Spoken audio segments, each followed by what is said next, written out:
đายនឹងកូនបីដូចជាខ្លួននឹងសមោ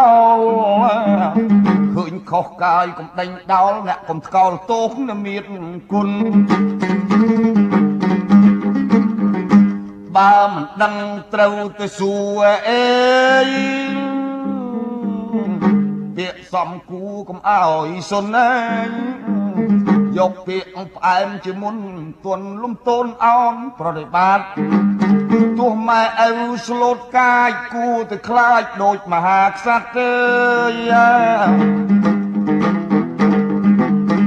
ម្ដាយជេរពី3ម៉ាត់គួរទៅស្ងាត់ស្ងៀមឲ្យឈឹង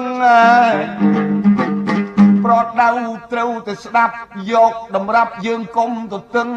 មនោមនៈជាចេះរឹងនឹងហើយហៅថាកូនសេះកម្មធរអាចេះទៅភ្លេចបជេ